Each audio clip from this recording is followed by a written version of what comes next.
They called me dramatic after the accident, until my grandpa played the audio at his birthday. My name is Helena Parker. I'm 33 years old, and I've spent most of my life being told I'm too much and not enough at the same time. Too sensitive when I ask for help, not grateful enough when I give it. I have long brown hair that I keep in a low ponytail most days. Practical for work, practical for chasing a 5-year-old, practical for disappearing into the background where my family prefers me. I live in Fremont, Seattle, in a small 2-bedroom apartment that overlooks the canal. The rent is $2,400 a month, which is manageable on my project manager salary, but tight when you're also sending $800 monthly to your parents and covering your sister's emergencies. My son Ethan is 5. He has his father's green eyes and my stubborn chin. His father isn't in the picture. He left when Ethan was 6 months old, and I've been doing this alone ever since. I'm telling you this because context matters. When what happened happened, my family tried to paint me as unstable, dramatic, attention-seeking. They wanted everyone to think I was the problem. But my grandfather, Augustus Parker, 74 years old, retired judge with a spine of steel and a bullshit detector honed over 30 years on the bench, he saw through it. And at his birthday party, in front of 43 relatives, co-workers, and family friends, he played the audio. The audio where my sister laughed at me while I was in the hospital with a fractured pelvis and suspected internal bleeding. I'm getting ahead of myself. Let me back up. It was a Wednesday in late October. Seattle rain, the kind that isn't heavy but never stops, slicking the streets and turning brake lights into red smears. I was driving home from work on Aurora Avenue North, just past the bridge, thinking about whether Ethan had eaten his lunch or traded his apple slices for goldfish crackers again. My phone was in my bag. I wasn't speeding. I wasn't distracted. The pickup truck that ran the red light didn't see me, or didn't care. I remember the sound first, metal screaming, glass exploding inward, then the world spinning, my body slamming against the seatbelt, something in my hip cracking like a branch underfoot. My car, a 2018 Honda Civic I'd finally paid off 6 months earlier, crumpled against a streetlight pole. The airbag deployed, powder and smoke everywhere, and I couldn't move my right leg. The pain was, I don't have words for it. It wasn't just physical, it was terror. I couldn't feel my toes. I thought I was dying. Someone pulled over, a woman in scrubs, maybe a nurse, and called 911. She stayed with me, kept talking to me, told me to stay awake. The sirens felt like they took forever. When the paramedics got me out and onto the stretcher, I was shaking so hard my teeth clicked together. At Harborview Medical Center, they told me fractured pelvis, possible internal bleeding, severe bruising, mild concussion. They were running tests. I needed to stay calm. I needed someone to pick up Ethan. Ethan. God, Ethan. It was 4:47 p.m. School ended at 3:15. He was in aftercare until 6, but I always picked him up by 5:30. I needed to call someone. I called my dad first. My hands were shaking so badly I could barely hold the phone. He answered on the 4th ring. Dad, I was in an accident. I'm at Harborview. I need you to pick up Ethan from school. Please, I can't. Helena, I'm in the middle of something. Can this wait? I remember staring at the ceiling tiles, counting the holes in the acoustic panels, trying to process what he'd just said. Can this wait? Dad, I'm in the hospital. I was hit by a truck. I need someone to get Ethan. Please. Silence. Then, let me call your mother. He hung up. I tried my mom next. Voicemail. I left a message, my voice cracking. Mom, please. I'm hurt. Ethan needs someone. Please call me back. She didn't call.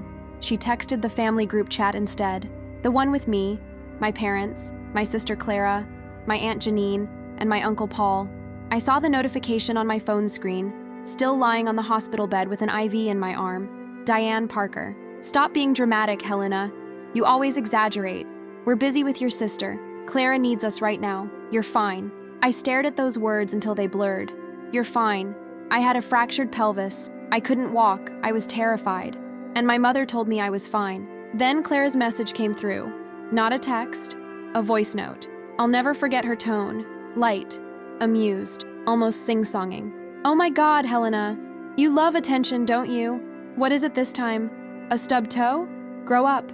She was laughing. I saved everything. If you've ever been the family ATM, the invisible fixer, the one who shows up and shuts up, you know what happened next, because you know that moment when you finally see it. When the pattern you've been making excuses for your whole life comes into focus, sharp and undeniable. That was my moment. And if you want to know what I did about it, what my grandfather did, and how my family's smear campaign collapsed in front of everyone who mattered. Stay with me. If you've ever been told you're too sensitive when you needed help, hit that like button. You'll want to hear what happened next. I need to take you back so you understand how deep this pattern runs. This didn't start with the accident. It started 33 years ago, the day I was born 2.5 years after Clara. My mother tells a story at family gatherings. She thinks it's charming, about how when she brought me home from the hospital, Clara screamed for 3 hours straight. She was used to being the center of attention, and suddenly there was this interruption, this small, squalling thing taking up space. Mom's punchline is always the same, and Clara's been keeping us busy ever since. Everyone laughs. I learned early not to react. Clara was the dramatic one, the creative one, the one with big feelings who needed constant validation. I was the easy one, the quiet one, the one who didn't make waves. Easy is a trap. Once people decide you're low maintenance, they stop maintaining you at all. When I was 7 and Clara was 9, she convinced me to climb the tree in our backyard in Ballard, the big maple with the treehouse Dad built. I fell, broke my wrist. Clara ran inside screaming that I'd ruined her playdate. I remember sitting on the ground cradling my arm, watching through the window as Mom comforted Clara while Dad drove me to urgent care. At 11, I won 2nd place in the county science fair. My project was on water filtration systems. I was so proud. The ceremony was the same night as Clara's theater performance. She had one line in the school play. One. But she was so nervous, so Mom and Dad went to her show. They promised they'd come to the science fair after. They didn't make it. When I got home with my ribbon, Clara was crying because someone else got a bigger bouquet of flowers. My ribbon went in a drawer. I don't know what happened to it. High school was more of the same. I got good grades, played volleyball, worked part-time at a coffee shop to save for college. Clara got caught shoplifting, crashed Mom's car, dropped out of 2 colleges, and moved home 3 times. Every time it was a crisis. Every time I was expected to be understanding. Your sister is going through something. Your sister needs support right now. Why can't you be more patient with her? I learned to make myself small, to not need anything, to be the solution instead of the problem. By the time I graduated from the University of Washington with a degree in business administration, Clara was 25 and living at home again after another failed venture, a jewelry business that lost $8,000 of Dad's money. I moved into a studio apartment in the U District, got a job as a junior project coordinator at a tech consulting firm, and started building a life. I thought distance would help. It didn't, because I was still the one they called when they needed something. When Dad's car broke down, I drove him to work for 2 weeks. When Mom's laptop died, I bought her a new one, $600 I'd been saving for a weekend trip to the Oregon coast. When Clara needed a co-signer for an apartment, I signed. She stopped paying rent after 4 months. I covered it so her credit, and mine, wouldn't tank. That was $3,200 I never got back. And when I met James, Ethan's father, and got pregnant at 27, Clara told me I was stealing her thunder because she'd just started dating someone new. James left when Ethan was 6 months old. I won't bore you with the details, but the short version is, he wasn't ready to be a father, and I wasn't going to force him. He signed away his parental rights, and I've been doing this alone ever since. You'd think my family would step up then. Single mom, new baby, working full-time, you'd think. Mom visited twice in Ethan's first year. Clara never came. She said babies stressed her out. Dad sent a $50 Target gift card, but when Clara had a breakup and needed a place to stay, they rearranged their whole guest room for her. When Clara's cat needed emergency surgery, Dad paid the $200 vet bill without hesitation. When I asked if they could babysit Ethan so I could go to a mandatory work training, Mom said, "We're not built-in childcare, Helena." I hired a babysitter, paid $120 for the day. The pattern was clear. Clara's needs were emergencies, mine were inconveniences, and I kept showing up, kept helping, kept hoping that eventually they'd see me. They didn't. They saw an ATM, a fixer, a workhorse who didn't complain, right up until the accident. There was an unspoken hierarchy in my family, and everyone knew their place. At the top, Clara.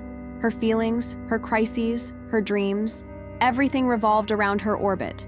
If Clara was upset, the whole family mobilized. If Clara needed money, wallets opened. If Clara called at 2 a.m. because she'd had a fight with her boyfriend, Mom and Dad answered. Second tier, my parents. Their comfort, their routine, their opinions. They weren't tyrants exactly. They were just used to being catered to, used to me doing the catering. Bottom rung, me. And by extension, Ethan. I didn't realize how deep it went until Ethan's 3rd birthday. I'd planned a small party at our apartment. Nothing fancy, just a few of his friends from daycare, some pizza, a superhero cake I'd ordered from the bakery on Greenwood. I invited my parents, Clara, my Aunt Janine, and Uncle Paul. Standard family gathering.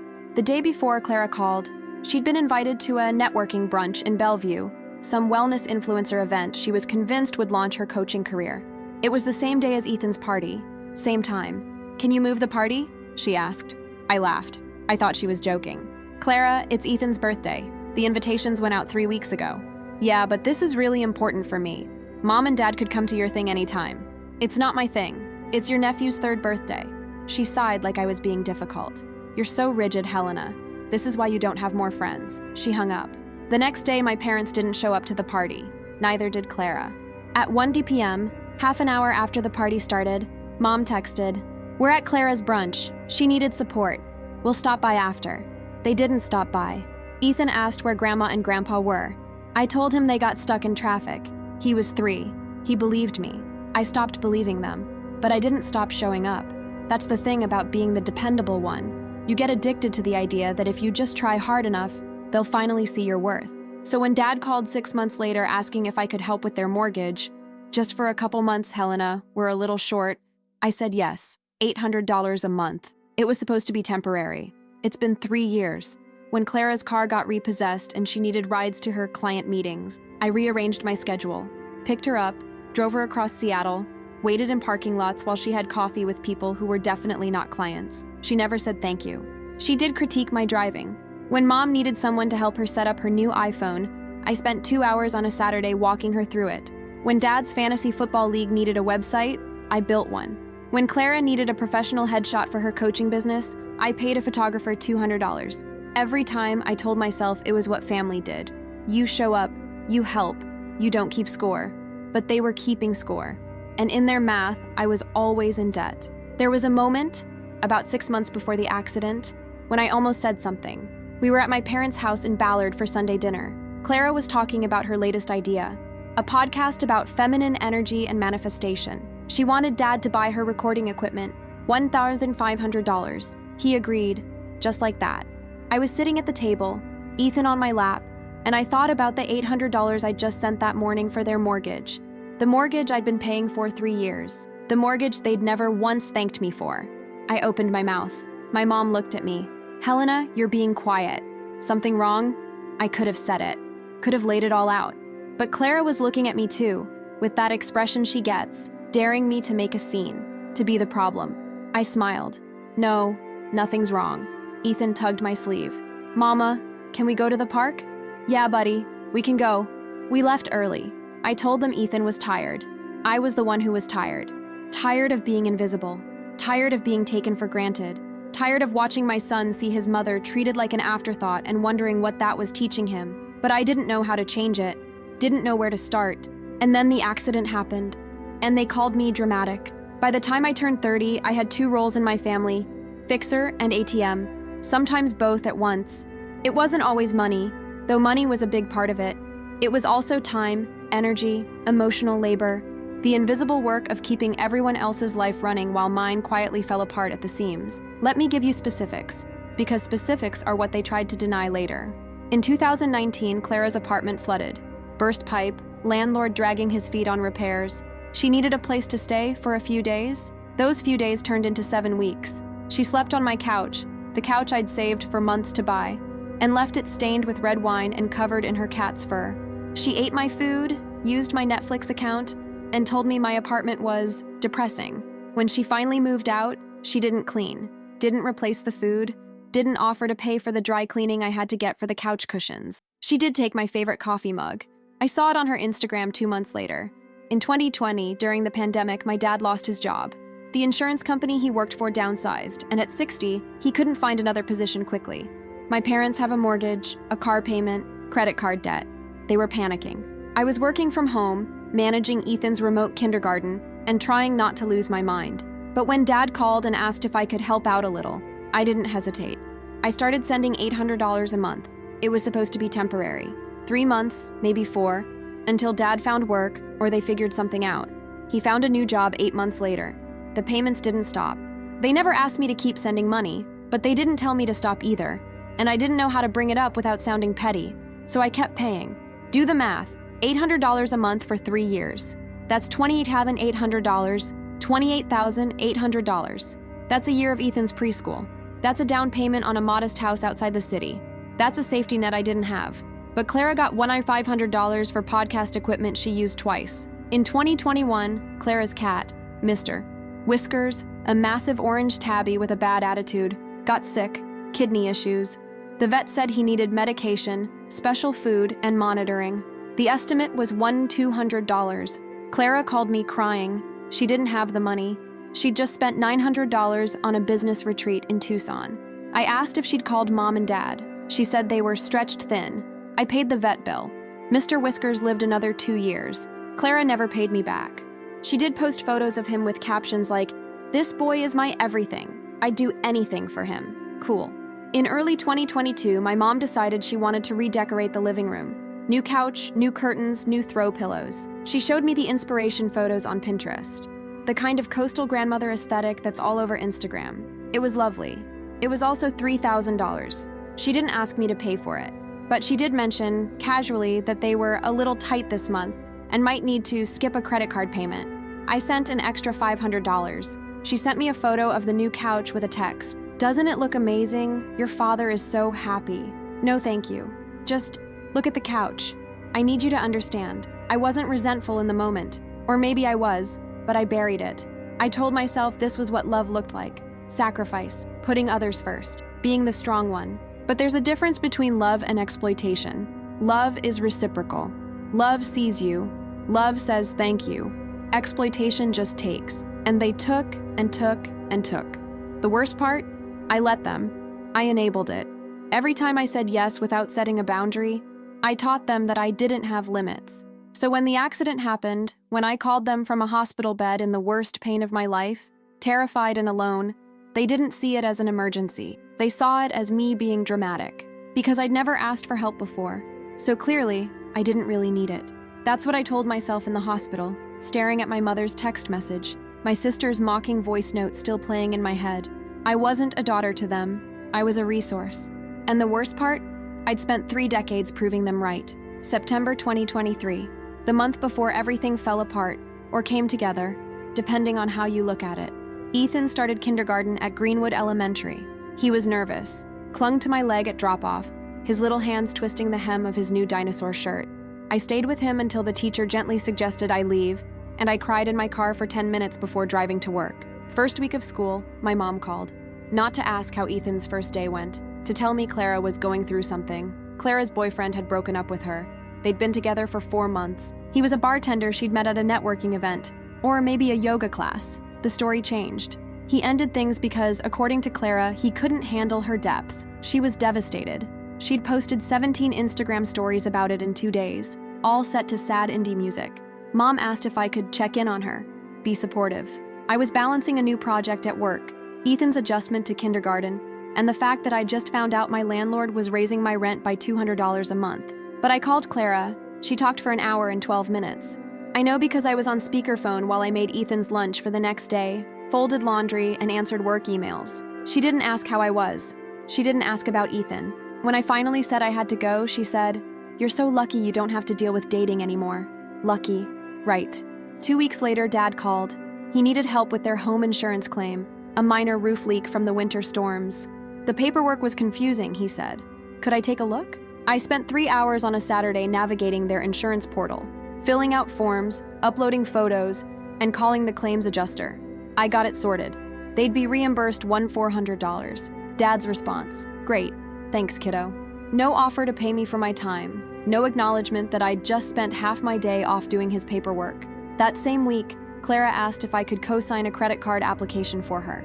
She needed to rebuild her credit after some past financial issues. It would really help her out. I said no. It was the first time I'd ever said no to her for something financial. She didn't speak to me for 10 days. My mom called me during those 10 days. "What did you say to your sister?" "She's very hurt." I explained that I couldn't take on more financial risk, that I had my own bills, my own child, my own life. Mom sighed. "You know how Clara is. She just needs to know you believe in her." "I do believe in her. I just can't co-sign a credit card." "Well, She feels unsupported. I didn't say what I was thinking. What about me? Do I get to feel unsupported? Instead, I said, I'm sorry she feels that way. I wasn't sorry. I was angry, but I didn't know how to be angry yet. The Tuesday before the accident, I had a performance review at work. It went well. My boss praised my organization skills, my ability to manage multiple projects, my calm under pressure. I smiled and said thank you. I didn't tell her that I felt like I was drowning, that I hadn't had a full night's sleep in 5 years, that I couldn't remember the last time I did something just for me. That night, I picked up Ethan from aftercare, made him dinosaur-shaped chicken nuggets, helped him with his letter tracing homework, gave him a bath, read him 2 stories, and tucked him in. Then I paid bills, meal prepped for the week, and sent my parents their $800. I fell asleep on the couch at 11:30 p.m. with my laptop open. I woke up at 6 a.m. and did it all again. This was my life, and I didn't hate it. I loved Ethan. I was good at my job. I had a small circle of friends I didn't see often enough. I had my little routines, Saturday morning farmer's market, Wednesday yoga class when I could make it, audiobooks on my commute. But I was tired, the kind of tired that sleep doesn't fix, and my family didn't see it. Or they did, and they didn't care. The day before the accident, Clara posted on Instagram a photo of herself at Golden Gardens Beach, sunset behind her, arms outstretched, caption, letting go of what no longer serves me, choosing me. 23 people commented. Mom commented, so proud of you, sweetheart. You're glowing. I'd sent Mom a photo of Ethan's first school art project that same day. She didn't respond. I stared at that Instagram post for a long time. I didn't comment. I didn't like it. I just thought, what about me? When do I get to choose me? The next day, I got my answer, just not the way I expected. Wednesday, October 25th, 2023, 4:34 p.m. I remember looking at the clock on my dashboard right before it happened. I was running late. A client meeting had gone long, and I was worried about hitting traffic on Aurora. I needed to pick up Ethan by 5:30. He hated being the last kid in aftercare. He'd get quiet, withdrawn, like he thought I'd forgotten him. I never forgot him. The rain had been steady all day, that Seattle drizzle that makes everything slick and reflective. Brake lights smeared red across wet asphalt. I had the radio on low, some NPR story I wasn't really listening to. My mind was on the grocery list, on whether I'd remembered to pack Ethan's library book, on the project deadline looming at work. I was on Aurora Avenue North, just past the bridge, in the center lane. The light ahead was green. I was going 35, speed limit, no reason to brake. The pickup truck came from my right. It ran the red light at full speed. I didn't see it until it was too late. Just a flash of silver in my peripheral vision, and then impact. Metal screaming, glass shattering inward, the airbag exploding into my face, powder and smoke everywhere. My body jerking against the seatbelt, ribs compressed, something in my hip snapping like a dry branch underfoot. The world spun, or maybe my car spun. I couldn't tell. Screeching tires, the smell of burnt rubber and something chemical from the airbag. My car hit something, a streetlight pole I found out later, and stopped. Silence. Not real silence. My ears were ringing. Somewhere a car alarm was going off, but it felt silent, muffled, like I was underwater. I tried to move, couldn't. My right leg. I couldn't feel my right leg. Panic. Pure, primal panic. I looked down. My leg was pinned under the crumpled dashboard. I couldn't see blood, but I couldn't feel my toes. I tried to wiggle them. Nothing. Oh God. Oh God, oh God, oh God. Ma'am? Ma'am, can you hear me? A woman's face appeared at my window. She was wearing scrubs, blue scrubs with little cartoon stethoscopes on them. Her name tag said, Jenna. She looked young, maybe mid-20s, with her hair pulled back in a bun. I'm a nurse, she said. I saw the accident. Help is coming, okay? Can you tell me your name? Helena. My voice didn't sound like mine. It was shaking. I can't feel my leg. Okay, Helena. Try to stay calm. Don't move. The paramedics are on their way. Do you have any pain? Pain? Yes. Everywhere. My hip felt like it was on fire. My chest hurt from the seatbelt. My face stung where the airbag had hit me. But mostly I felt terror. My son, I said. I have to pick up my son. I'm late. He's waiting for me. Someone will call the school, okay? Right now, I need you to stay still. She stayed with me, kept talking to me, asking me questions. My age, my son's name, what I did for work. I answered, but I don't remember what I said. I just remember the feeling of being trapped, of time stretching out, of thinking, this can't be happening. The sirens came. Paramedics, firefighters, police. They had to use hydraulic tools to pry the door open, to lift the dashboard off my leg. I watched them work through a haze of pain and shock. When they got me onto the stretcher, I started shaking. Full body tremors I couldn't control. "You're okay," one of the paramedics said. He was older, gray at the temples, calm. "We've got you. You're safe now." I wasn't safe. I was terrified. They loaded me into the ambulance. The other driver, the one who hit me, was sitting on the curb talking to a police officer. He looked fine, uninjured. He looked annoyed. I closed my eyes. At Harborview, they wheeled me straight into the ER. Bright lights, too many voices, people moving fast. A doctor asked me questions I barely heard. They cut off my jeans, my favorite jeans, the ones that actually fit right.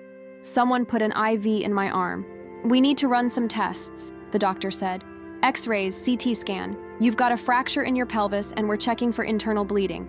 You're going to be okay, but you need to stay still." Fracture, internal bleeding.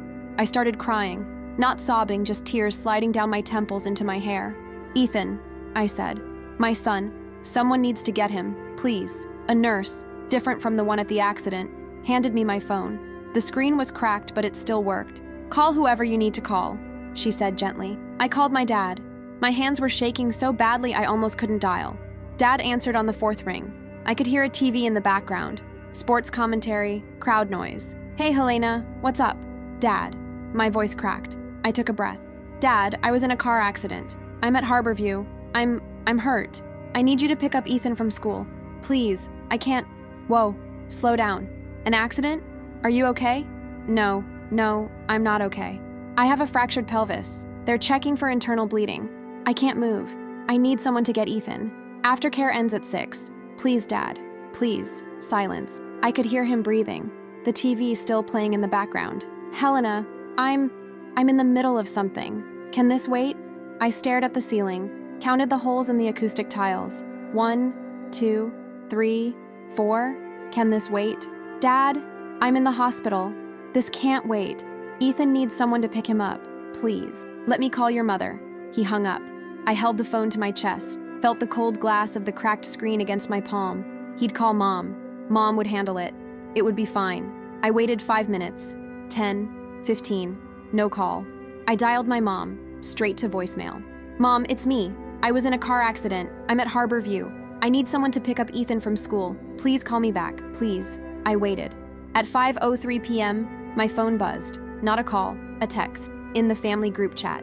I opened it, expecting logistics. Who would pick up Ethan? What time? Confirmation that someone was handling it. Instead, I saw this.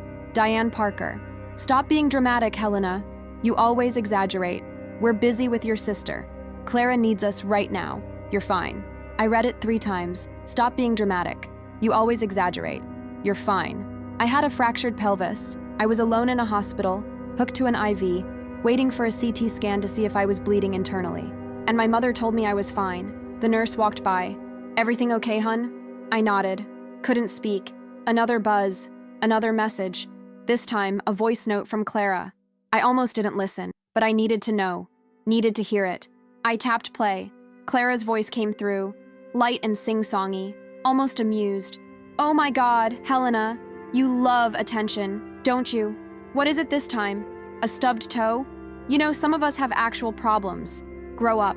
She was laughing. Not a mean laugh exactly, just dismissive, like I was a child throwing a tantrum. I listened to it twice, then I saved it. I don't know why. Instinct, maybe.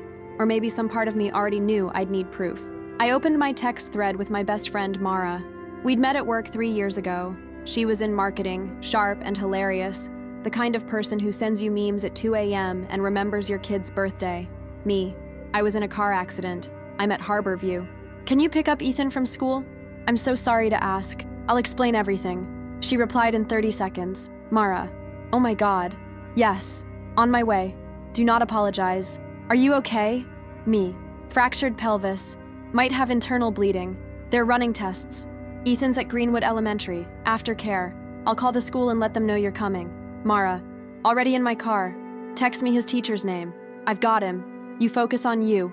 I called the school, explained the situation, added Mara to the emergency pickup list. The front desk secretary was kind, efficient, told me not to worry.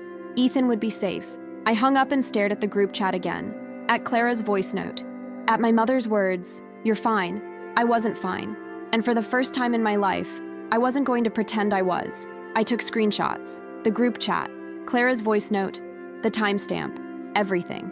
Then I lay back on the hospital bed and waited for the CT scan, alone. The CT scan took 40 minutes.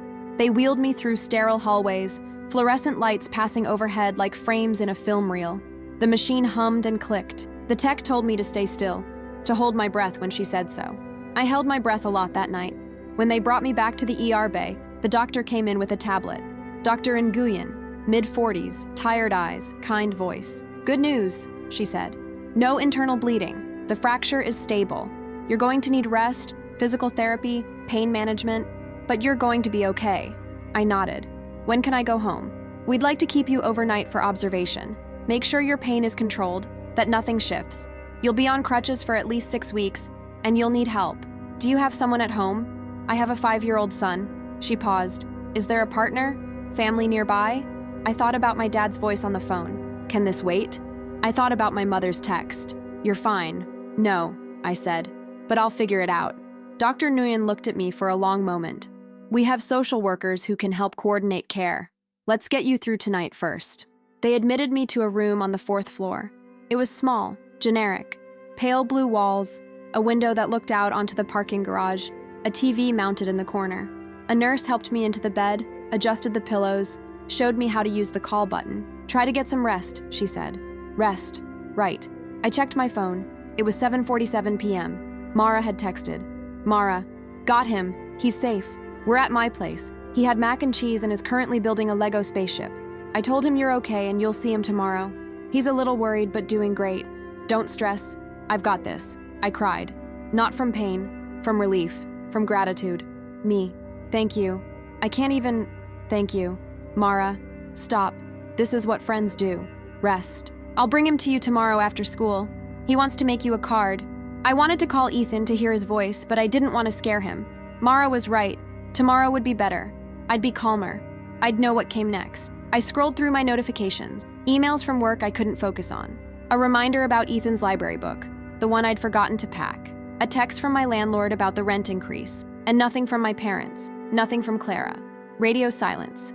I opened the family group chat again, read my mother's message, listened to Clara's voice note. "You always exaggerate. You love attention." I could hear the dismissiveness, the certainty that I was making something out of nothing. I thought about all the times I'd helped them. The mortgage payments, the vet bill, the tech support and paperwork and rides and emotional labor. I thought about Ethan's 3rd birthday party, when they chose Clara's brunch over their grandson. I thought about every time I'd swallowed my hurt because it was easier than confronting them. And I realized something. This wasn't new. This was the pattern. I'd just never been forced to see it so clearly before. They didn't think I needed help because I'd never demanded it. I'd never made them see me as someone who could break. So when I broke, they didn't believe it. Or worse, they didn't care. I opened my phone's voice memo app, recorded a note to myself. My voice was quiet, hoarse. Wednesday, October 25th, 7:52 p.m. I called Dad from the hospital after the accident. He said he was busy and hung up. Mom didn't answer. She texted the family group chat and said I was being dramatic. Clara sent a voice note laughing at me. No one picked up Ethan. Mara did. I have screenshots. I have the voice note. I'm saving everything. I played it back, saved it. Then I started a new folder on my phone. Evidence. I didn't know what I was going to do with it yet, but I knew I needed it, because they were going to try to rewrite this. I could already feel it. They'd say I was overreacting, that I misunderstood, that I was too sensitive. Not this time. This time, I had proof. They released me from the hospital Thursday afternoon with a prescription for pain medication, a pair of crutches, a stack of discharge papers, and instructions to follow up with an orthopedic specialist in a week. Mara picked me up. She'd taken a half day off work, brought me a sweatshirt, mine was ruined from the accident, and had Ethan in the back seat with a construction paper card that said, "Get well, Mama," in crooked letters decorated with dinosaur stickers. I cried when I saw him. He climbed into the front seat, hospital parking lot, no rules, and hugged me carefully, like I was made of glass. "Does it hurt?" he asked. "A little, but I'm okay, buddy. I'm okay." Mara drove us home, helped me up the stairs to my second-floor apartment, one slow step at a time. set me up on the couch with pillows, water, my phone charger, and the remote. "I can stay," she said. "I can work from here tomorrow, help with Ethan. Mara, you've done so much already. And I'll do more. You can't do this alone right now." She was right. I couldn't. So I let her help. For the next 3 days, Mara stayed with us. She took Ethan to school, worked from my kitchen table, picked him up, made dinners I could barely eat, and never once made me feel like a burden. My family didn't call. Friday morning, I texted the family group chat. Simple, factual. Me. I was released from the hospital yesterday. Fractured pelvis, no internal bleeding.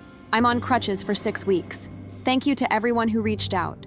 The last sentence was petty. I knew it. No one had reached out, but I wanted to see if they'd notice. My mom replied 2 hours later. "Diane, glad you're okay. We've been swamped with Clara." That was it. No apology, no acknowledgement of what she'd said in the group chat. No question about Ethan or how I was managing. Just, "We've been swamped with Clara." I need to know. Would you have kept silent as long as I did? Drop a comment below. It helps more than you know.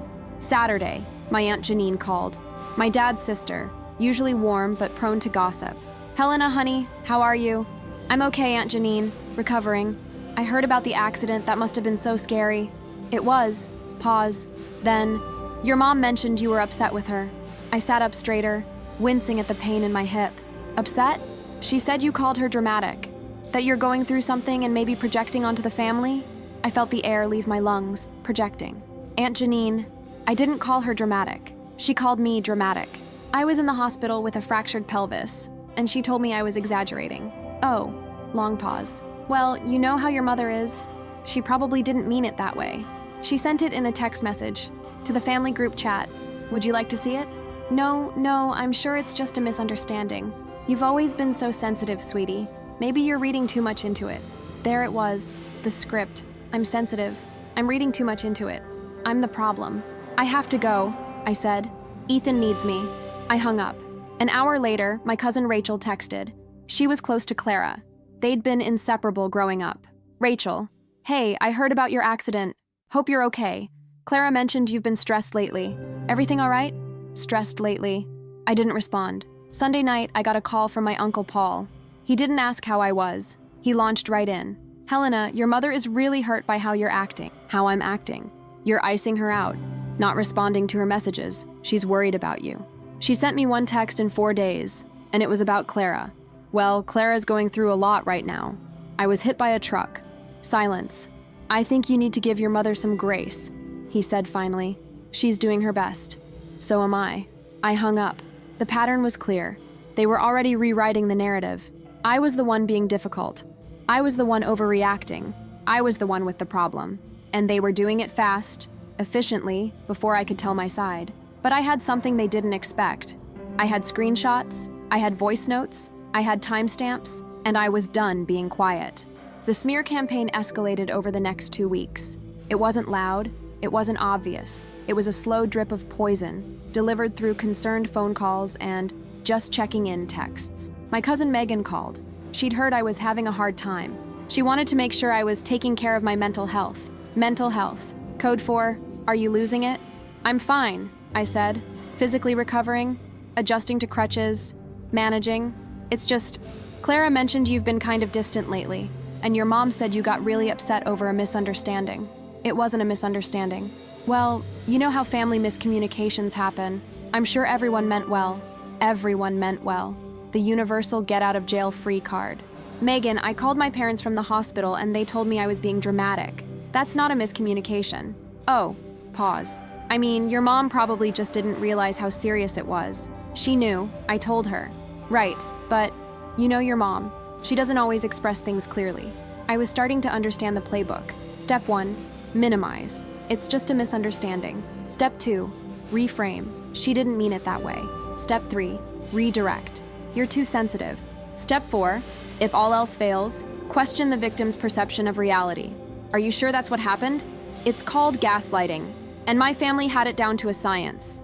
The texts kept coming, always from extended family, aunts, uncles, cousins, never from my parents or Clara. They stayed silent, let the flying monkeys do the work. "Aunt Brenda, heard you're going through something. Sending love. Remember, family is everything. XO Cousin Derek." Hey, your mom seems really down lately. Maybe give her a call. Uncle Mike. Don't know what's going on, but hope you and your folks work it out. Life's too short. Each message was a small erosion, a suggestion that I was the one causing the problem, that I was withholding something, forgiveness, understanding, contact, that I owed. I stopped responding, but I saved every message, added them to the folder. 2 weeks after the accident, I went to my follow-up appointment with the orthopedic specialist. Dr. Patel, a no-nonsense woman in her 50s, reviewed my x-rays and told me the fracture was healing well. Stay on crutches for another 4 weeks. Physical therapy starting next week. No driving for at least a month. You're doing everything right, she said. But I want you to be honest with me. How are you managing at home? Do you have support? I thought about my parents who hadn't visited, about Clara, who hadn't texted, about the relatives calling to tell me I was hurting my mother's feelings. I have a friend helping, I said. And my son. She looked at me, really looked at me. That's not enough. You need more help. What about family? They're not available. She wrote something on her tablet. I'm referring you to a social worker. She can help coordinate resources, meal delivery, in-home care if you need it, support groups. For people recovering from trauma, physical, emotional. Sometimes it helps to talk to others who've been through it. I took the referral, didn't think I'd use it. That night, Ethan asked me when Grandma and Grandpa were coming to visit. We were at the kitchen table. He was coloring, I was half watching, half scrolling my phone. I don't know, buddy. Do they know you got hurt? Yeah, they know. Are they mad at you? I put my phone down. Why would you think that? He shrugged, not looking up from his crayon. You seem sad. Out of the mouths of babes. I'm not sad, I lied. I'm just tired. Healing takes time. He nodded, accepted it. Kids do that. Trust you even when you're lying to them. I hated lying to him.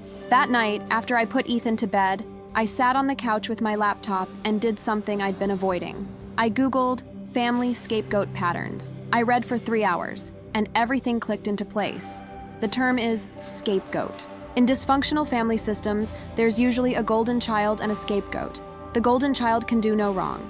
The scapegoat can do no right. Clara was the golden child. I was the scapegoat. I read article after article, Reddit threads, psychology blogs, support forums. Every story sounded like mine. I was always the responsible one, so they never thought I needed help. When I finally asked for support, they said I was being dramatic. They rewrote history to make me the villain. I gave and gave and gave, and they just took. I wasn't crazy. I wasn't too sensitive. I was stuck in a role I never auditioned for, and I'd been playing it so well they couldn't see me as anything else. The breaking point wasn't dramatic. It was quiet. It was 11:37 p.m. on a Tuesday, 3 weeks after the accident. I was sitting at my kitchen table looking at my bank account on my laptop.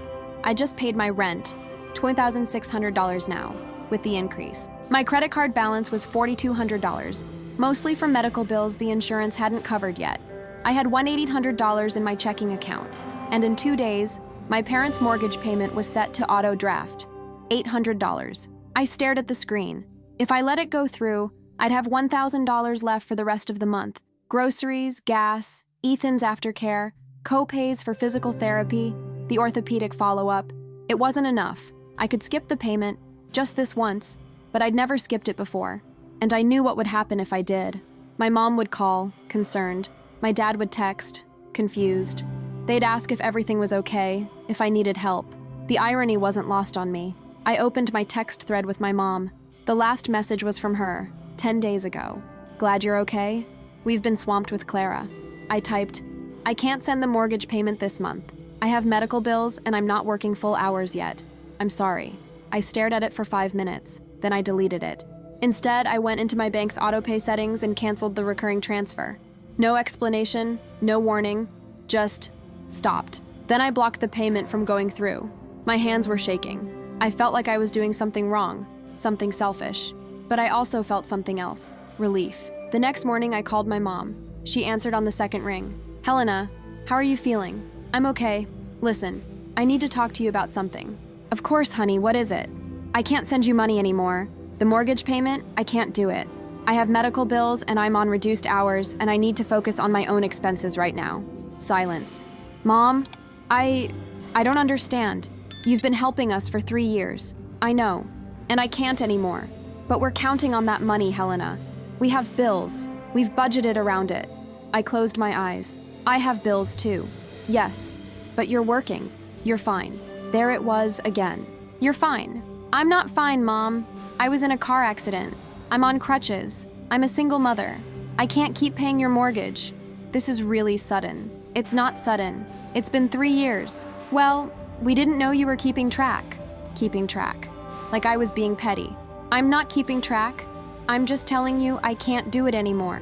Another long silence. Then, I need to talk to your father. This is really going to put us in a tough spot. I'm sorry. I wasn't sorry.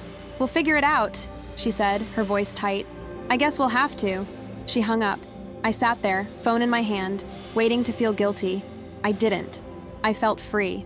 My grandfather showed up unannounced on a Saturday morning in mid-November. I heard the knock and hobbled to the door on my crutches, expecting a package delivery. Instead, I found Augustus Parker standing in my hallway with a bag of bagels and a thermos of coffee. Grandpa? Let me in before I drop something, he said. Augustus, everyone calls him Gus, is 74, tall and lean with white hair he keeps short and neat, sharp blue eyes, and the kind of presence that makes people sit up straighter. 30 years as a King County Superior Court judge will do that. I let him in. He set the bagels on my kitchen counter, poured coffee into 2 mugs, and looked at me. You look like hell, he said. Thanks. I feel great. Sit. I sat. Ethan was at a play date with Mara's daughter. Mara had become my lifeline, more family than my actual family. Gus took the chair across from me. Your father called me. Of course he did. He said you cut them off financially. Said you're going through something and they're worried. I'm sure they are. Gus raised an eyebrow. You want to tell me your side? I didn't plan to tell him everything, but once I started, I couldn't stop. I told him about the accident, about calling my parents from the hospital, about the group chat message and Clara's voice note, about the smear campaign, the gaslighting, the 3 years of mortgage payments I'd been sending, about the vet bill and the couch and the podcast equipment and every single time I'd been invisible. He listened, didn't interrupt, just listened. When I finished, he was quiet for a long moment. Do you have proof? He asked. What? Of what you're telling me. The messages, the voice note. Do you still have them? Yes, I saved everything. Can I see? I hesitated. Then I got my phone, opened the evidence folder, and handed it to him. He scrolled through, read the group chat messages, listened to Clara's voice note twice, looked at the screenshots of text from relatives, the dates of my bank transfers, the timeline I'd been building. When he handed the phone back, his expression was hard. I believe you, he said. I started crying, not sobbing, just quiet tears I couldn't stop. I believe you, he said again. And I'm sorry. I should have seen this years ago. It's not your fault. I'm your grandfather. It's my job to see, and I failed. What do I do now? He leaned back in his chair, thinking. When he spoke, his voice was measured, deliberate. You do what's right for you and your son. You set boundaries. You protect yourself. And if they push back, which they will, you don't back down. They'll say I'm being cruel. Let them. They'll turn the family against me. Some of them, maybe. The ones worth keeping will see the truth. I wanted to believe him. There's something else, he said. My 75th birthday is next month, December 16th. I'm having a party. Big one. Family, old colleagues, friends. I'd like you to be there. I don't know if I can face them. You won't have to. Not alone. He paused. Let me handle it. Handle what? He smiled. It wasn't a warm smile. It was the smile of a man who'd spent 3 decades adjudicating justice. You'll see. Gus called me 2 days later. I was at physical therapy. Painful, humiliating, necessary. Learning to walk without crutches, rebuilding strength in my hip, stretching muscles that had seized up from weeks of inactivity. I called him back from the parking lot. I've been thinking, he said, about the party, about what your parents have been saying. What have they been saying? That you're unstable, that you've cut them off without cause, that they're worried about Ethan, about whether you're equipped to handle single motherhood right now. My stomach dropped. They said that? Your mother implied it to your Aunt Janine. Janine told me. I gripped the steering wheel. I'm a good mother. I know you are.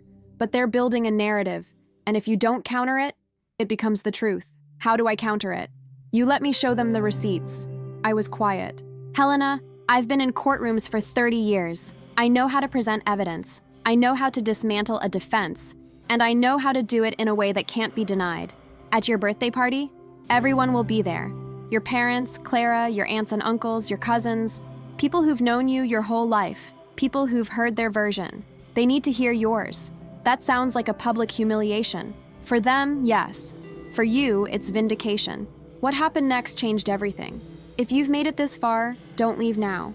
You won't want to miss this. And if you're not subscribed, hit that button so you don't miss what comes next.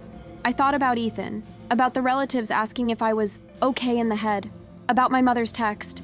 You're fine. What do I have to do? I asked. Nothing. Just show up. I'll handle the rest. How? I'm going to tell everyone I'm showing a tribute video. Photos, memories, that sort of thing. People love that at milestone birthdays. They'll all be watching the screen. And instead, I'll show them exactly what you showed me. The messages, the voice note, the timeline. And I'll ask them to listen. Really listen. They'll hate me. Some of them will hate themselves. The ones who enabled it. And my parents? They'll have a choice. Acknowledge what they've done and try to make amends or double down and lose you. Either way, you'll know where you stand. I closed my eyes. This feels cruel. Cruelty is calling your daughter dramatic while she's in the hospital. This is accountability. He was right, but I was terrified. Will you be there with me? I asked. Every step. I took a breath. Okay, let's do it. Over the next 3 weeks, Gus and I worked together. He asked me to send him everything. The screenshots, the voice notes, the bank records showing 3 years of payments. He compiled it into a presentation. Clean, clear, chronological. No editorializing, just facts. He showed it to me once. I watched on his laptop in his living room in Magnolia, Ethan playing with Gus's old chess set on the floor. It was devastating. Seeing it all laid out like that, the pattern, the exploitation, the cruelty, I realized how bad it had been, how long I'd accepted the unacceptable. Are you sure you want to do this? I asked Gus. I've never been more sure of anything. The invitations went out. December 16th, 6 p.m. at a private event space in Ballard. Dinner, drinks, a special presentation. Everyone RSVP'd, yes, including my parents, including Clara. The last 2 weeks before the party, I barely slept. I played out scenarios in my head. What they'd say, how they'd react, what I'd do if it all went wrong. Mara kept me grounded. You're doing the right thing, she said. They need to hear it, and you deserve to be heard. The night before the party, I put Ethan to bed and sat on my couch with a mug of tea, staring at my phone. Tomorrow, everything would change. I just didn't know if I was ready. Friday, December 15th, 24 hours before the party. I woke up at 5:47 a.m., heart already racing. Ethan was still asleep. The apartment was quiet except for the hum of the heater and the sound of rain against the windows. Typical Seattle December. I made coffee, stood at the kitchen counter and tried to eat toast. Couldn't. My phone buzzed. A text from Gus. Gus, how are you holding up? Me. Terrified. Gus. Good. Means you care. See you tomorrow. 6 p.m. Don't be late. Me. Would it be weird if I didn't show up? Gus. Yes. And I'd come get you. I smiled despite myself. Another text. This one from my mom. Diane. Looking forward to tomorrow. It'll be nice to see you. It's been too long. XO. I stared at it. It's been too long. Like the distance was mutual. Like I'd been the one avoiding them. I didn't respond. At work, I was back part-time, still on light duty. My boss pulled me into her office. How are you doing, Helena? Really? I'm okay. She looked at me the way people do when they don't believe you but don't want to push. If you need more time, I don't. I'm good. Thank you. I wasn't good, but I needed the distraction. Needed to focus on something other than tomorrow night. At lunch, I sat in my car and called Mara. I can't do this, I said. Yes, you can. What if it backfires? What if they make me look like the bad guy? Helena, they've already been making you look like the bad guy. This is your chance to set the record straight. What if no one believes me? They'll believe you. You have proof. What if they believe me and hate me anyway? Mara was quiet for a moment. Then she said, then you'll know who they really are, and you can move forward without them. I hated that she was right. That afternoon, I picked up Ethan from school. He climbed into the car with his backpack and a drawing he'd made, a family of dinosaurs. This is you, he said, pointing to a green T-Rex. And this is me. And this is Mara and her daughter. And this is Great-Grandpa Gus. Where's Grandma and Grandpa? I asked. He shrugged. I didn't have room. Out of the mouths of babes.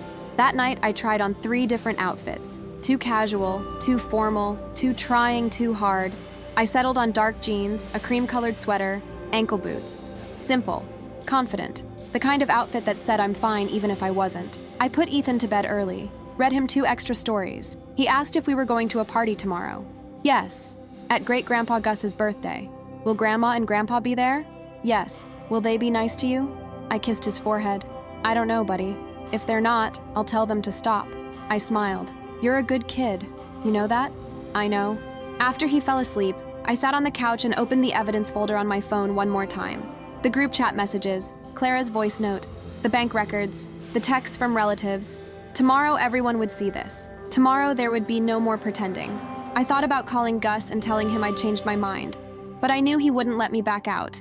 And deep down, I didn't want to. I was tired of being quiet, tired of being invisible.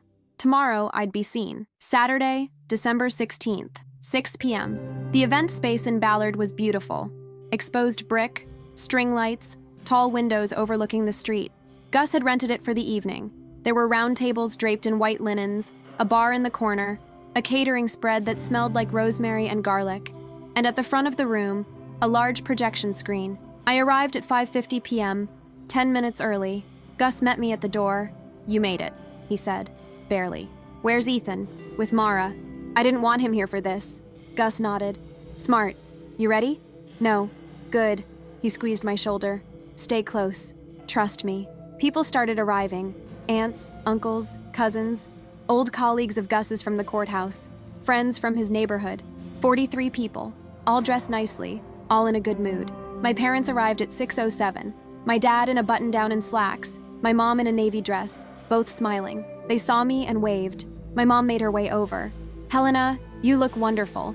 How are you feeling? Fine. Good, we've missed you. She hugged me, a quick, obligatory hug that felt performative. My dad joined us. Hey, kiddo, walking without crutches now? Yeah, physical therapy's been helping. That's great, really great. They didn't ask about the pain, the recovery, how I was managing. Just surface-level pleasantries. Clara arrived at 6:12 wearing a flowy floral dress and oversized sunglasses she didn't take off indoors. She hugged Gus, ignored me, and made a beeline for the bar.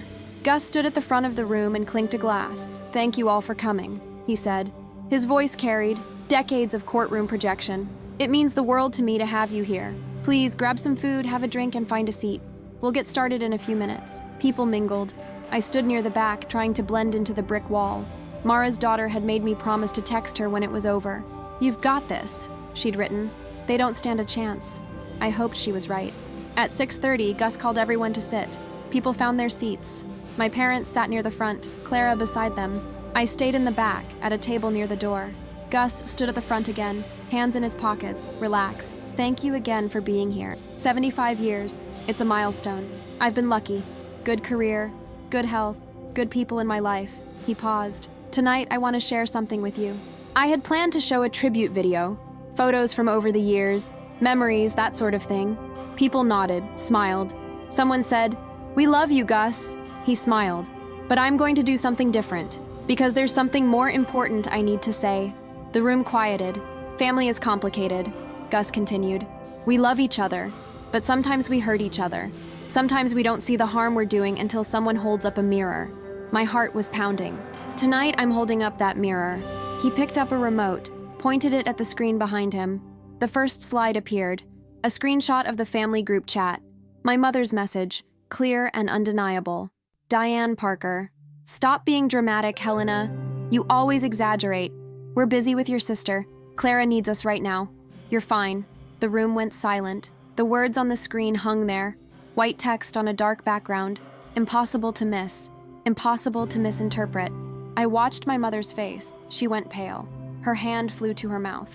My father leaned forward, squinting at the screen like he couldn't believe what he was seeing. Clara pulled off her sunglasses. Gus let the silence sit for a moment. Then he spoke, calm and measured. This message was sent by my daughter-in-law Diane on October 25th, 2023 at 5:03 p.m., less than an hour after my granddaughter Helena called from the hospital to tell her parents she'd been in a serious car accident. He clicked to the next slide.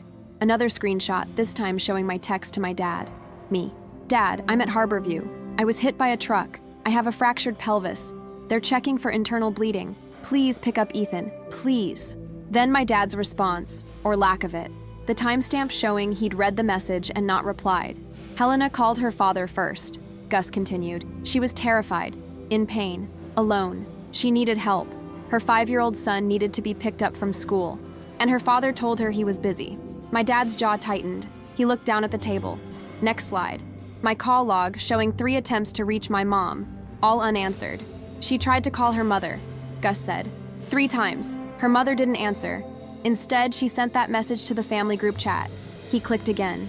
This time, a screenshot of the voice note from Clara, the waveform of the audio, the timestamp, the laughing emoji Clara had included. And then her sister Clara sent this. He played the audio. Clara's voice filled the room, bright and mocking. Oh my God, Helena, you love attention, don't you? What is it this time? A stubbed toe?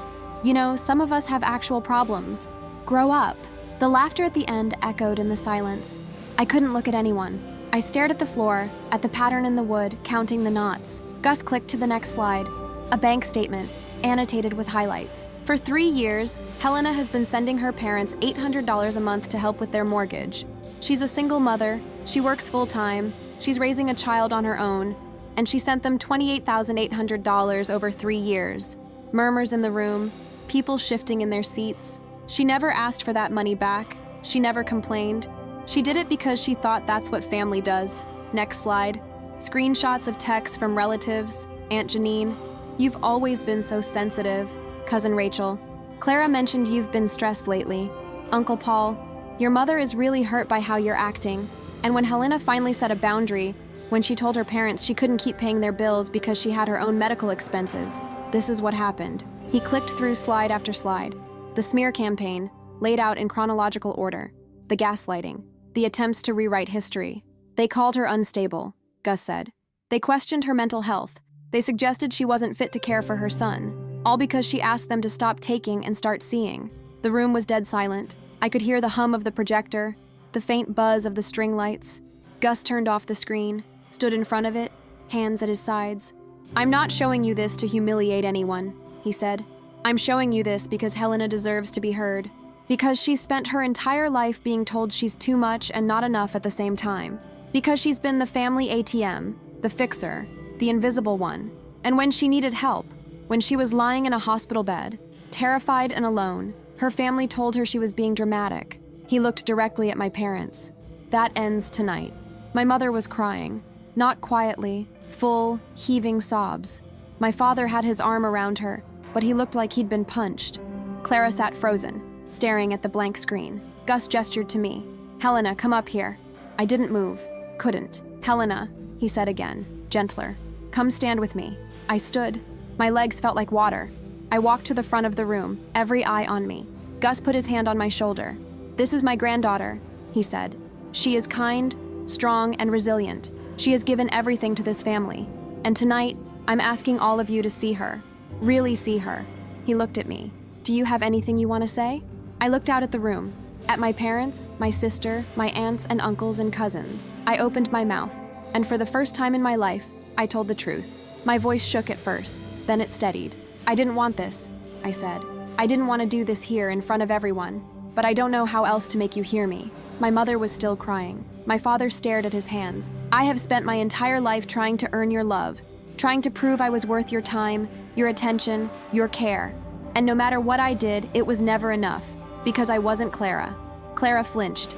Clara got the birthday parties, the financial support, the endless second chances. I got the leftovers. I got the we're busy and the you're fine and the why can't you be more understanding? I took a breath.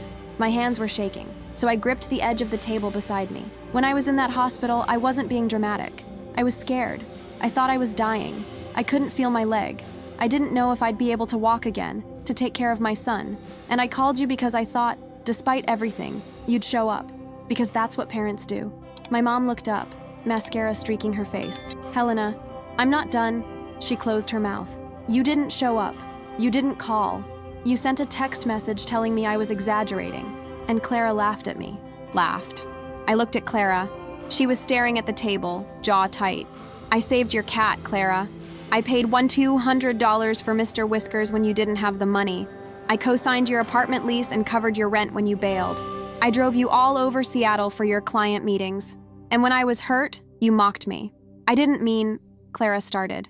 Yes, you did. The room was silent. I turned to my parents. I sent you $28,800 over 3 years. I didn't ask for it back. I didn't keep score. I just gave because I thought that's what you needed. And when I told you I couldn't do it anymore, you made me the villain. You told everyone I'd cut you off without cause, that I was unstable, that I wasn't fit to raise my son. My dad finally looked up. We never said that. Uncle Paul told me you did. Aunt Janine told Grandpa Gus you were worried about my mental health. My mother shook her head. We were worried. You were covering your asses. Someone gasped. I didn't care. You started a smear campaign before I could tell anyone what really happened. You sent your flying monkeys, aunts, uncles, cousins, to call me and text me and tell me I was too sensitive, that I was hurting your feelings, that I needed to give you grace. I looked around the room. Some people were nodding. Some looked uncomfortable. Some looked angry, but not at me. I'm done, I said. I'm done being the invisible one. I'm done being the ATM. I'm done making excuses for you. My mother stood. Helena, please. We made a mistake. We didn't realize.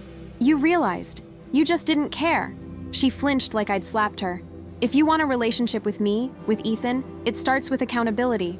Not excuses, not, we didn't realize. Accountability. I looked at Clara.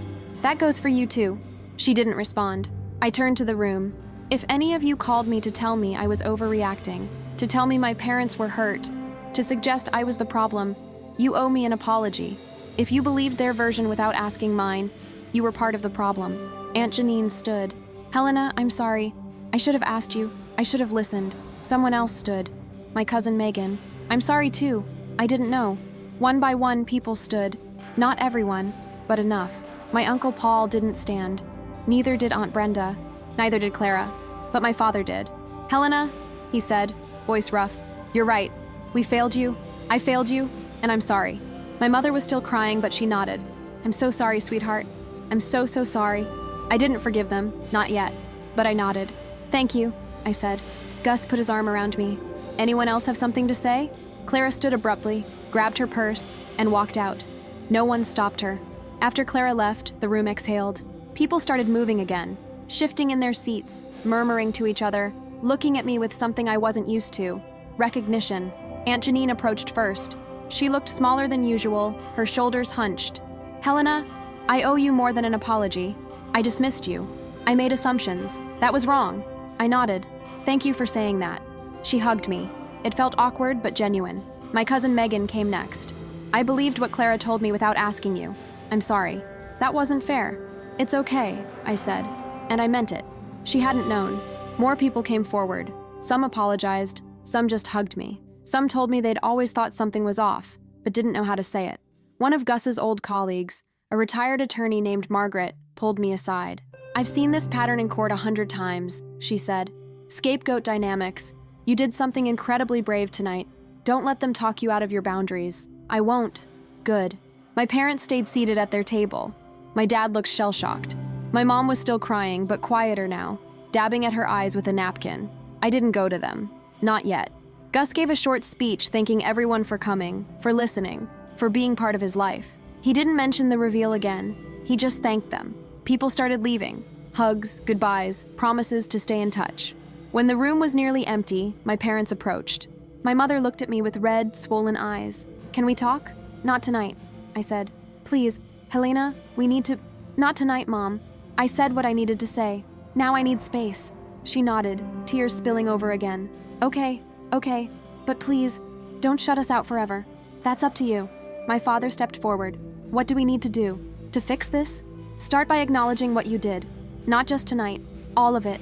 The favoritism, the exploitation, the dismissal, and then respect my boundaries. What boundaries? I took a breath. No more money. No more asking me to manage your lives. No more expecting me to show up when you didn't show up for me. And if you want to see Ethan, you ask first. He doesn't get hurt by your dysfunction. My dad nodded slowly. That's fair. My mom looked like she wanted to argue, but she didn't. We'll do better, she said. I hope so. They left. Slowly, reluctantly, but they left. Gus and I were the last ones in the room. He started stacking chairs, and I helped. You did good, he said. I threw a grenade at a birthday party. You told the truth at a birthday party. There's a difference. Do you think it'll change anything? He stopped, looked at me. For some of them, yes. For your parents, I don't know. But it changed something for you, and that's what matters. He was right. I'd been seen, finally, fully, undeniably seen, and I couldn't go back to being invisible. The next morning, I woke up to 43 text messages. Thank you for staying with me through this whole story. If it resonated with you, please hit like, subscribe, and share your own experience in the comments. It helps this reach others who need to hear it. And if you want to hear about the time my family tried to guilt me into giving up my inheritance, that story is coming next. Some were supportive. Messages from cousins and aunts who'd apologized at the party, checking in to see if I was okay. Cousin Megan, you were so brave last night. I'm proud of you. Aunt Janine, thank you for being honest. I've been thinking about what you said. Some were angry. Messages from people who thought I'd embarrassed the family, that I should have handled it privately. Uncle Paul, that was unnecessary. You humiliated your parents in front of everyone. Aunt Brenda, families are supposed to forgive. You're being vindictive. I deleted those without responding. And then there were messages from my parents. Diane, I couldn't sleep last night. I keep thinking about what you said. You're right. We failed you. Can we please talk? Richard, I'm sorry, Helena. I don't know what else to say. I'm just sorry. I didn't respond right away. I needed time, needed to think. Mara came over with coffee and bagels. Ethan was with her daughter, playing at her place. How'd it go? She asked. I survived. More than survived from what I heard. She grinned. Gus called me last night. Gave me the play-by-play. Said you were a goddamn warrior. I laughed despite myself. I felt like I was going to throw up. But you didn't. You stood up there and told the truth. That's huge. Some people are pissed. Of course they are. You disrupted the system. Systems don't like being disrupted. She was right. For decades, my family had operated on an unspoken rule. Don't make waves. Don't confront. Don't hold people accountable. I'd broken that rule. And now, they had to decide if they were going to change or double down. Over the next week, the fallout continued. Clara didn't contact me. I didn't expect her to. She'd walked out of the party and, according to my mom, had gone to stay with a friend in Portland. She posted on Instagram vague quotes about toxic people and choosing peace, but didn't mention me directly. My parents, on the other hand, reached out daily. Texts, calls, emails. They wanted to talk, wanted to explain, wanted forgiveness. I wasn't ready. On December 23rd, my mom called. I almost didn't answer, but I did. Helena, please, can we meet? Just coffee, just the three of us. I don't think we owe you more than an apology. We know that, but we need to start somewhere. Please, I sighed. Fine, but I'm bringing Mara, and we're meeting in public. Okay, whatever you need. We met at a coffee shop in Fremont, 2 blocks from my apartment. My parents arrived first, looking tired and nervous. My mom had clearly been crying. My dad looked like he'd aged 10 years. Mara sat next to me, a silent show of support. Thank you for coming, my mom said. I didn't respond. My dad cleared his throat. We've been talking, a lot, about what you said, about what we did. And you're right. We took you for granted. We prioritized Clara. We dismissed your needs. And when you called from the hospital, we failed you in the worst possible way. We've been seeing a therapist, my mom added. Together. We started last week. We're trying to understand how we got here. That's good, I said. We want to make this right, my dad said. We know we can't erase what happened, but we want to try. What does that look like to you? I asked. My mom hesitated. We want to pay you back. The $800. It'll take time, but we'll do it. I blinked. You don't have to. Yes, we do, my dad said. You gave us that money when we needed it. It's only right we give it back. I didn't know what to say. And we want to respect your boundaries, my mom continued. No more asking for money. No more expecting you to fix our problems. And we want to be there for Ethan, if you'll let us. I looked at Mara. She gave me a small nod. Okay, I said. But this doesn't fix everything overnight. Trust takes time. We know, my dad said. We'll earn it back, however long it takes. We talked for an hour. It wasn't easy. There were tears, hard truths, uncomfortable silences, but it was a start. As we left, my mom hugged me. This time, it felt real. I love you, she said. I know, I said. I didn't say it back. Not yet. It's been 6 months since the party. 6 months since I stood in front of my family and told the truth. A lot has changed. My parents have been paying me back, $500 a month. They've also started therapy, both together and individually. They're trying. It's imperfect, but it's something. We see each other once a month, usually at Gus's place, neutral territory. They bring lunch, play with Ethan, ask about my life. They listen now. Really listen. My mom apologized to Ethan. She didn't go into details. He's too young. but she told him she was sorry for not being around more and that she was going to do better. He hugged her and said, "Okay, Grandma. The kids forgive easily. I'm still working on it." Clara and I don't speak. She sent me a text in February, 3 months after the party. "Clara, I'm sorry for what I said. I was going through something and took it out on you. I hope we can move past this." I didn't respond. I was going through something isn't accountability. It's an excuse. Maybe one day we'll reconcile. Maybe not. I'm okay either way. Some relatives stopped talking to me. Uncle Paul, Aunt Brenda, a few cousins. They think I was cruel, that I aired dirty laundry that should have stayed private. I don't miss them.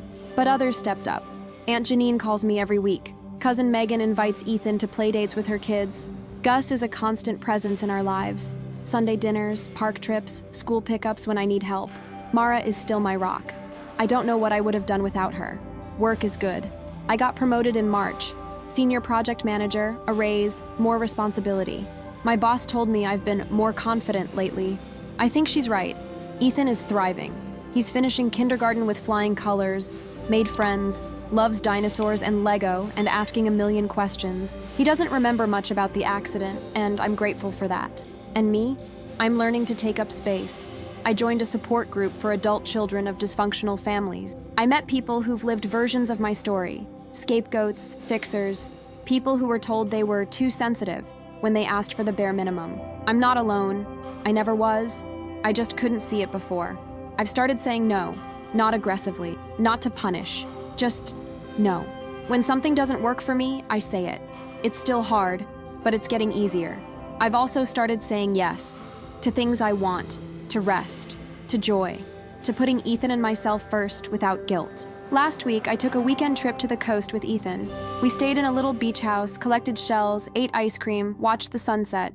It was simple, perfect. Ethan looked at me and said, "Mama, you're smiling a lot." "I am," I said. "I like when you smile." "Me too, buddy. Me too." I think about Gus's words a lot. Strength is not an invitation for abuse. For 33 years, I thought being strong meant never needing anything, never asking for help, never making waves. I was wrong. Real strength is knowing your worth, setting boundaries, walking away when love becomes exploitation, telling the truth even when it's uncomfortable. Real strength is letting people see you, flaws, needs, scars, and all. I don't know what the future holds with my family. Maybe my parents will keep trying, and we'll rebuild something healthier. Maybe Clara will surprise me and actually apologize. Maybe not. But I know this. I'm not invisible anymore. I'm not the family ATM. I'm not the fixer. I'm Helena. I'm a mother. I'm a project manager. I'm a friend. I'm a granddaughter. I'm a person who deserves love, respect, and care. And I'm not settling for anything less. If you've made it this far, thank you for listening. Thank you for seeing me. And if you're living a version of this story, if you're the invisible one, the fixer, the scapegoat, I see you too. You deserve more, and it's never too late to ask for it. Strength is not silence. Strength is not enduring abuse to keep the peace. Strength is telling the truth, setting boundaries, and refusing to shrink so others feel comfortable. You are not responsible for fixing people who won't acknowledge they're broken, and you are not obligated to set yourself on fire to keep others warm. Choose yourself, protect your peace, and remember, the people who love you will rise to meet your boundaries. The ones who don't, let them go. You deserve to be seen. You deserve to be heard. And you deserve to take up space.